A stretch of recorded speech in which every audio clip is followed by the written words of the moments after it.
Kwanza nitumie nafasi hii kuwashukuru sana vijana wa Dar es Salaam ambao nakiri kwa dhati ya moyo wangu kwamba wazo hili limetoka kwao.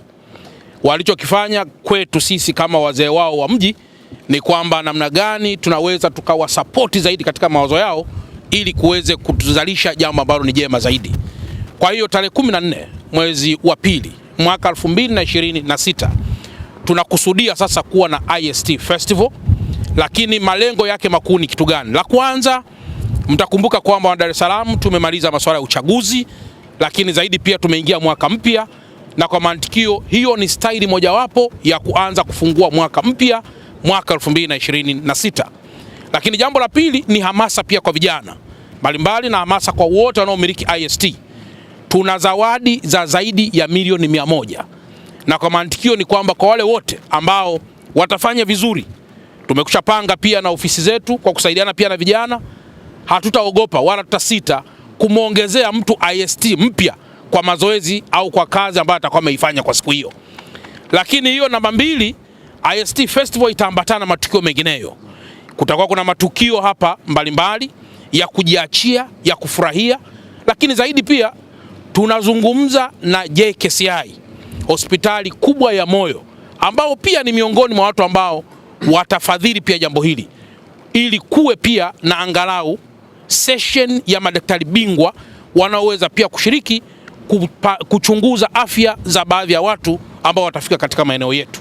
Kwa hiyo ieleweke kwamba IST Festival cha kwanza ni Dar es Salaam kufurahia na watu wote, na baada ya muda mfupi tutakuja kutangaza ruti, magari yataanzia wapi kuelekea wapi, itakuwa ni muda gani, na mwisho wa siku itakuwaje. IST Festival tunasema kauli mbiu vimba na gari yako, vimba na gari yako. Na mheshimiwa, nikushukuru kwamba kijana anaweza akaja na gari yake, lakini kwa maana kama ameipimpi vizuri, tutakuwa na ruti hapa kidogo short ya kushindana kidogo, na mshindi atapewa gari nyingine. Hiyo nimeipenda. Lakini pia tutakuwa na nyama choma bure siku hiyo, kwa sababu hiyo ni party.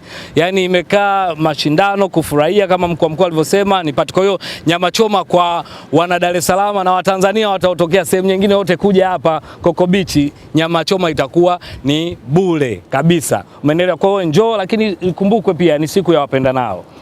Kwa hiyo katika hii milioni 100 mkuu wa mkoa umeizungumza, napenda pia na mimi nichomeke hapa kwa wapenda nao ambao watapendeza kapo, kama watavaa nguo zimefanana au watapendeza, watapata zawadi. Tutaangalia ni zawadi gani. Kwa hiyo tutaangalia, tunatangaza kila tunapoelekea kabla ya kufika tarehe 14, tutaangalia sasa couples watapata nini, watu wajifunze kwa romantic. Nake ni siku ya wapenda nao mkuu.